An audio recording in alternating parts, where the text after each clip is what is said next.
You'll never guess what. I was wrong. Again. Well, hello, and welcome to my channel. My name is Liberty, and today is episode 6 of my quest to find the best queer YA romance out there. The competition is heating up, folks. As you can see from the tournament bracket as it stands now, things are being narrowed down. But today's pairing is The Magic Fish by Trung Nguyen and Amelia Westlake by Erin Gough. We've got a bit of an interesting pair today because first of all, we have the first graphic novel of this whole series. As you can see, The Magic Fish is very beautifully illustrated. It's a graphic novel, and I've got to say, I'm not very experienced in the graphic novel sector, just in general. It's not really what I go for, but I'm excited. I really hope that it stands the test of Amelia Westlake, which is apparently upset at a boarding school.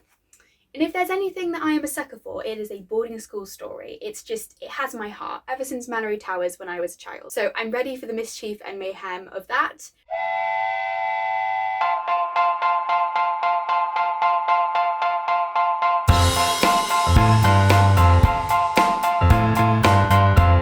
But first of all, Magic Fish by Trung Nguyen.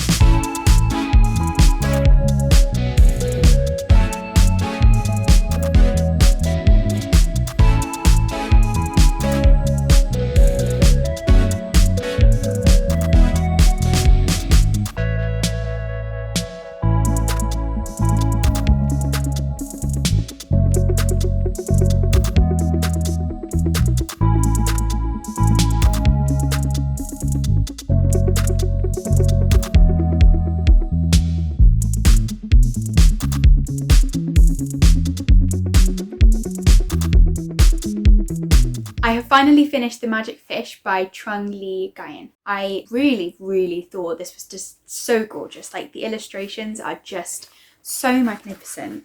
I especially love how they're color coded depending on the layer of the story, because it's not just one narrative, it's kind of several different narratives within the same narrative, because the narrative centers around this guy Tien and his family, specifically his mother, his parents being Vietnamese immigrants, and he's a kind of a second generation immigrant, so born in America. His experience of being gay and wanting to be able to tell them, but the whole message is about communication and how there are these barriers to communication, be it language or understanding, life experience even. And so there's this kind of divide that both the characters, the mother, Tien or Helen, and Tien, talk about feeling separate from the other, feeling like there's something in the way. The way that they communicate is by reading these fairy tales together. They were so gorgeous, they were so beautiful, they were such cute stories. They were also really cool because each little story is drawn with the kind of cultural artifacts that relate to the specific person who's speaking the story. So for example, if Tien's imagining it, then he's got more westernized dress in his mind, which then the characters of the story he's telling appear in. Whereas Tien's mother's aunt tells one story and she's envisioning it in 1950s Vietnam. And so the characters are wearing the associated clothing for that. So each story both means something and then has several other layers underneath about language and meaning and storytelling itself. So it was just so gorgeous. I especially loved the friends of Tien in his middle school, because they are just so cute and so kind to him and so accepting of him being gay, like with no question. So love Claire and Julian. They are winners. The other side of it is that I don't think I connected to this story as much as if it were a novel. I think I'm just not used to graphic novels. It's not really my style yet. So I ended up giving it 3.5 stars because I thought it was beautiful, but I don't know how much of it impacted me in the way that it perhaps should have or could have. The bit that did impact me though, that did genuinely give me a bit of a heart stab, was when, this is a mild spoiler, there's a moment which falls kind of on the slightly less severe side of the conversion therapy spectrum. It's quite upsetting that this happens to Tien. So that bit was very hard to read. I was kind of shocked and really upset for him, as well as just all the other issues that are kind of being told through stories in this book. But it was beautiful. It was worth reading. And I'm gonna leave it here for my brother or both the brothers to read, because they are much more into manga and graphic novels and things than I ever have been. One of my brothers genuinely reads manga at the speed of light. So we'll see how long this one lasts him. Although it did actually take me a little while to kind of get my head around. Just conceptually, I would say I struggled at the beginning how to kind of read it even, but got there in the end. It was good, but not great. So now on to Amelia Westlake.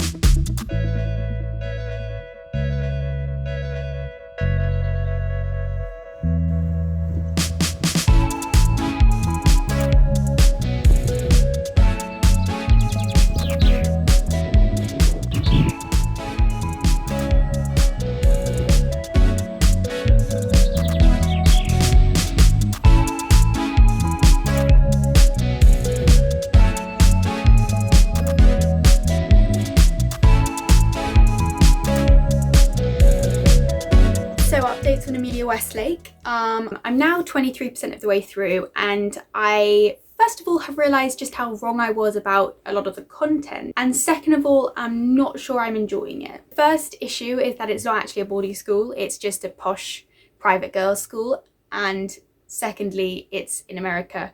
So the boarding school England Malory Towers fantasy I had is not being fulfilled. That's not to say that it's inaccurate to say that the posh private school girl thing is also part of the boarding school idea. It's just that I would rather it was the kind of fun, let's be chums, marmalade and toast kind of 1930s boarding school situation, instead of privileged girls who probably have literally never held a Hoover in their life kind of situation. So I'm not totally sure I like it.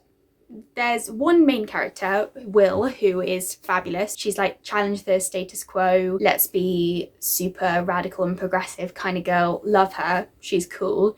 I have no sympathy for any of the other characters though, because they are all kind of on the side of conservatism and traditionalism, and we've got to uphold the values of the school, the teachers and everything. And the other main character, called Harriet included. Harriet is kind of horrifying at this point. She resembles me back in school, which is to say obsessed with rules and, you know, being a Hermione in the room.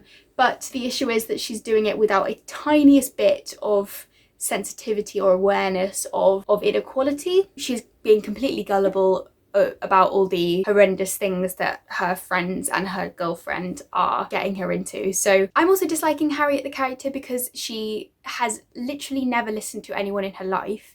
She just decides that other people want things and then keeps badgering them, being like, oh no, it's fine, I'll do it for you. And then they don't want her there. If she had the slightest ability to pick up social cues, she'd know that.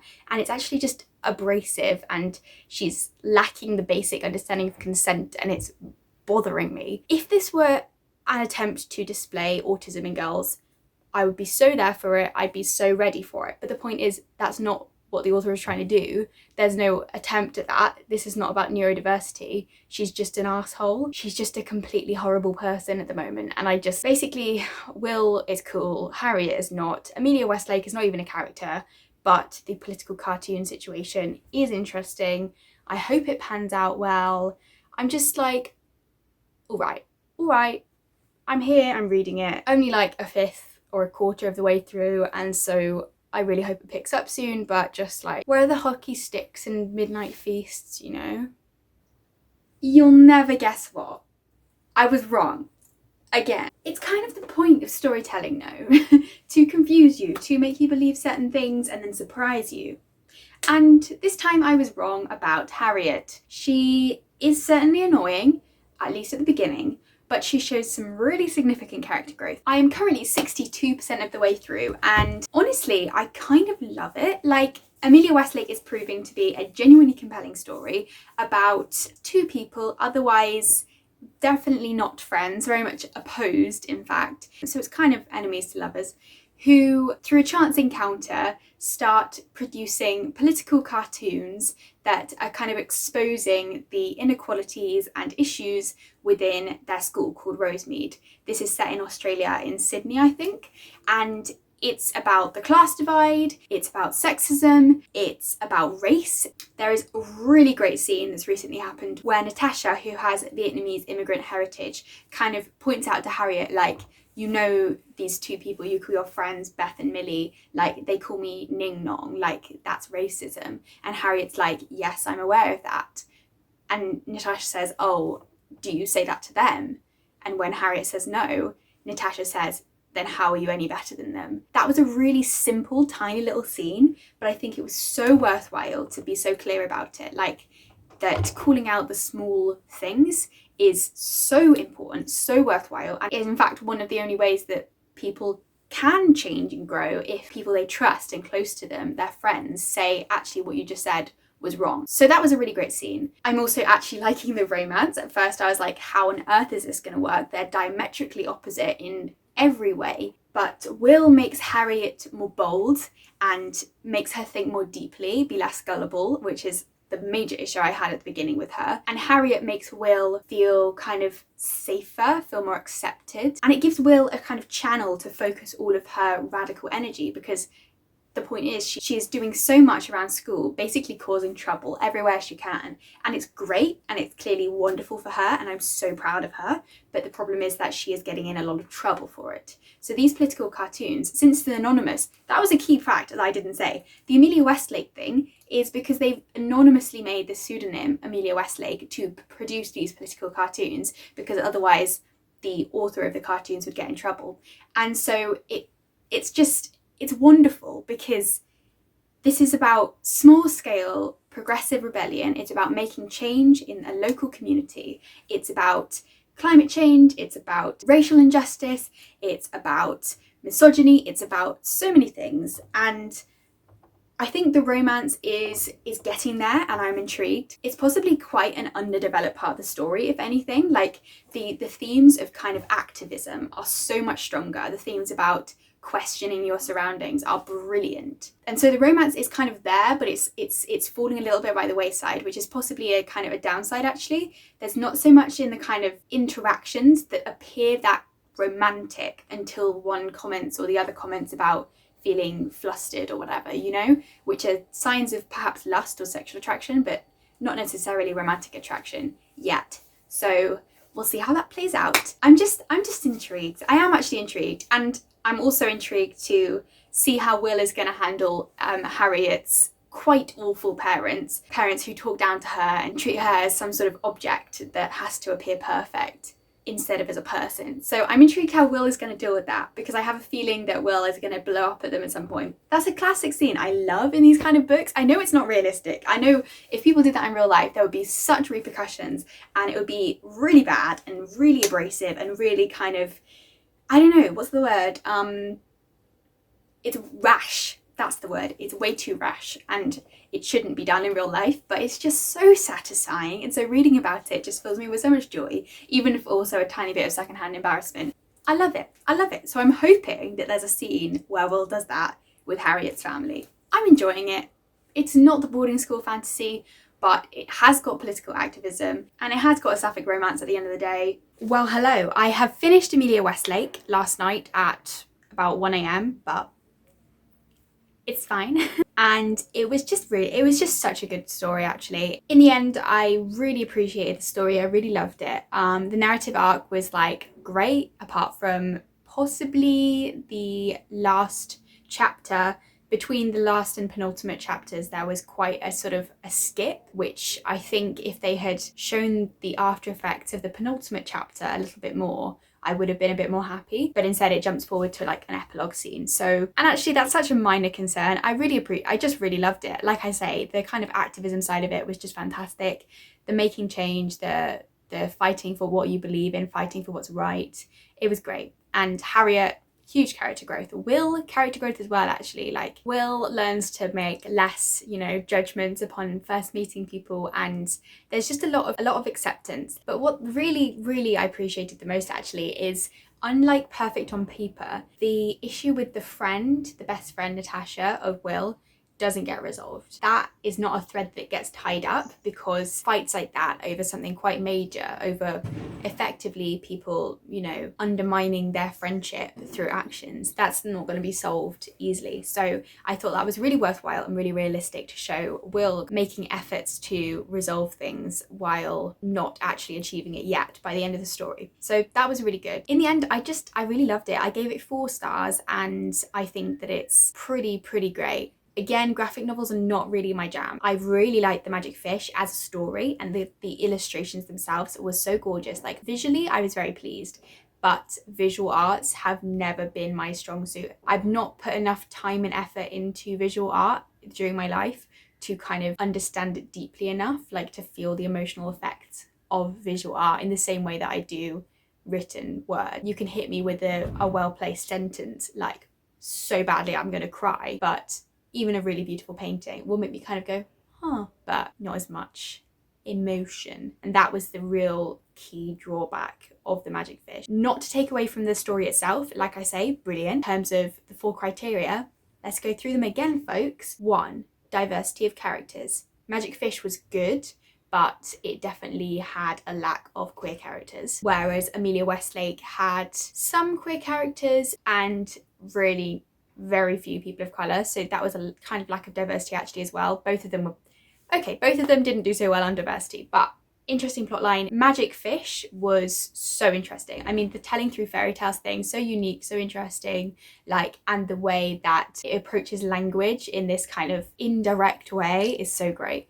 Amelia Westlake, similarly, the plotline of teenage girls making trouble, like progressive trouble, was just excellent. And it was almost the boarding school idea, like people getting up to mischief, but like in a fun way, in a fun and harmless way that's actually for the greater good. I mean, obviously Malory Towers' greater good is like so everyone gets an extra plum pudding, but greater good in Amelia Westlake is like donating money to the local domestic violence shelter. So slightly different angles, but equally satisfying. Development of plot and/or characters, right. Magic Fish, I don't think character growth is necessarily the important part of it.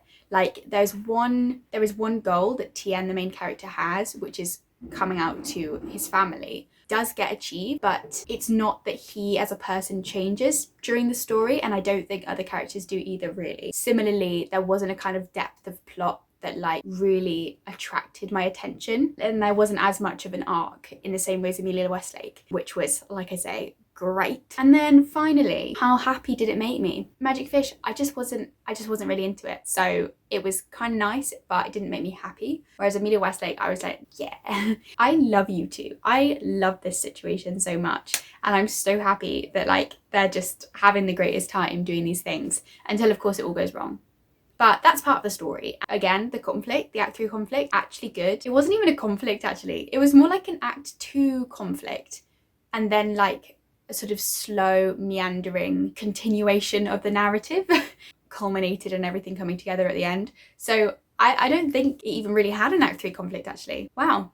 That's an extra plus on Amelia Westlake. And finally, Amelia Westlake also ticks off Australia for me on my Around the World challenge. I was considering whether The Magic Fish should tick off Vietnam, but the issue is that even though the author is Vietnamese, he is Vietnamese American, I don't think I'm going to count like diasporas, which might be a bad decision. And I'll think about it. For example, like I'm not going to do Chimamanda Ngozi Adichie for Nigeria, even though she's done some excellent works set in Nigeria, because I think it would be more authentic and valuable to read from people who genuinely wrote from and of the place, as well as preferably in that language, which has then been translated. But again, I need to make some improvements on that one, because thus far most of the Around the World challenge books I've read have been the ones that are already in English, you know, things like Australia, Ireland, USA. So I do need to expand my horizons a bit. The most interesting one so far has been Taiwan.